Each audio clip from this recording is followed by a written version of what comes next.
ఏదో పనుందన్నాడా? అవునమ్మా. నాకు తెలుసు, ఎప్పుడు ఇంతే. సీఎం కూడా ఇంత బిజీగా ఉండడు. నాకు వంటింట్లో పనుందమ్మా, వెళ్ళి మీ నాన్నమ్మని అడుగుపో తల్లి. నాకు తెలుసు, మీరు ఎప్పుడు ఇంతే. కథలు చెప్పమన్నా చెప్పరు, పాటలు పాడమన్నా పాడరు. అసలు నేను ఏం అడిగినా పనుంది పనుంది పనుంది అంటారు. నానమ్మ, ఓ నానమ్మ, నాకు నిన్నట్లాగే ఒక కథ చెప్పవా? నా బంగారు తల్లి, నా చిట్టి తల్లి, అలా పెరట్లోకి వెళ్ళి చెప్పుకుందాం పదమ్మా.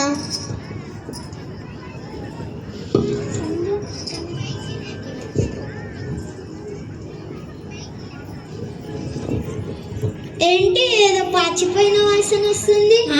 ఏమీ లేదండి, నిన్న మిగిలిపోయిన ఉప్మా ఉంటే అలా పారేయడానికి వెళ్తున్నాను. అంత ఎక్కువగా ఎందుకు వండావే?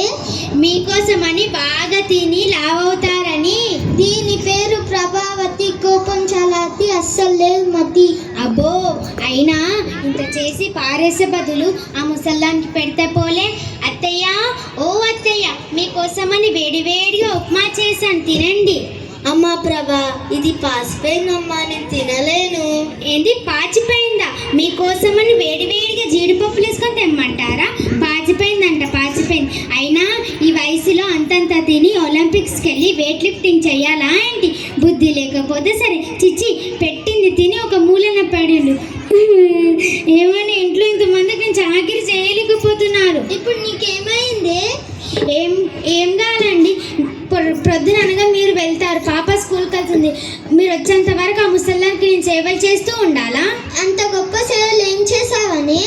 ఏం చేసానో చెప్పాలా అంటే? చెప్పకపోతే అర్థం చేసుకోలేరు. సరే సరే, ఇప్పుడు నన్ను ఏం చేయమంటావు? ఇంట్లో నేనన్నా ఉండాలి లేదా ఆ ముసల్లన్నా ఉండాలి? ఇప్పుడే చెప్పండి. ఈ వయసులో తను ఎక్కడికి వెళ్తుంది? ఎక్కడికన్నా పంపండి. ప్రతి ఊర్లో ఉన్నాయి కదా వృద్ధాశ్రమాలు, ఎక్కడో చోట చేర్చండి. వృద్ధాశ్రమానికి ఫోన్ చేయండి.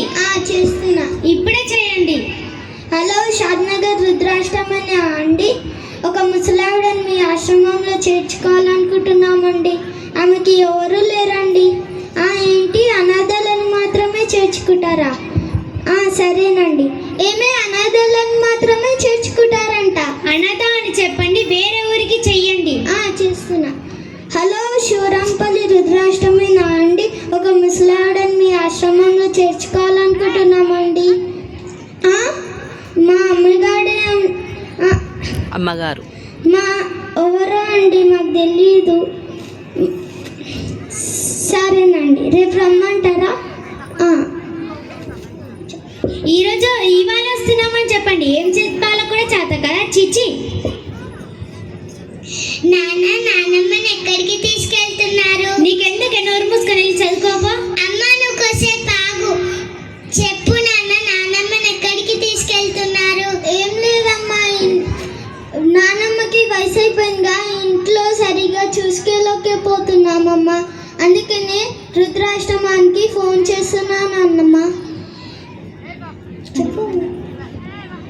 ఆ నెంబర్ నాకు కూడా ఇవ్వండి. మీరిద్దరు వయసు అయిపోయాక మిమ్మల్ని కూడా అక్కడికి పంపిస్తాను. ఎట్లా మాట్లాడుతుందో చూడండి. ఈ ముసల్లాని వల్లనే ఇది ఇలా తయారైంది. అమ్మ, నేను కోసేపు ఆగమన్నానుక. ఇందాక పాచిపోయిన తిండి మా నాన్నమ్మకి ఎందుకు పెట్టావమ్మా? ఎందుకమ్మా నీకు నాన్నమ్మ అంటే అంత కోపం? అదేదో నువ్వు తినొచ్చుక, పోనీ నాన్నకు పెట్టొచ్చుక, పోనీ నాకైనా ఇవ్వచ్చుక. ఎందుకమ్మా నీకు నాన్నమ్మ అంటే అంత కోపం? అయినా నీ తెలివేమైంది నాన్న? నన్ను చిన్న ఉన్నప్పుడు ఎంత బాగా చూసుకుంటే అంతే బాగా నాన్నమ్మ నిన్ను చూసుకుంది. ఆ మాత్రం అర్థం కాలేదా నాన్న? అయినా మీకంటే నన్ను మా నాన్నమ్మనే బాగా చూసుకుంది. రోజు కథలు చెప్తుంది, పాటలు పాడుతుంది, నాతో ఆడుకుంటుంది కూడా. మీరేమో పనుంది పనుంది అని చెప్పి తప్పించుకుంటారు. మా నాన్నమ్మ వెళ్ళిపోతే నాతో ఎవ్వరూ ఆడుకోరు. అందుకే నన్ను కూడా నాన్నమ్మతో పాటు పంపియండి. అప్పుడు మీ మీరిద్దరూ హ్యాపీగా ఉండండి. అంత పెద్ద పెద్ద మాటలు మాట్లాడి మమ్మల్ని బాధ పెట్టకు తల్లి. మళ్ళీ నానమ్మ బాధపడదా అమ్మా? మా తప్పు మేము తెలుసుకున్నాం తల్లి, మమ్మల్ని క్షమించు.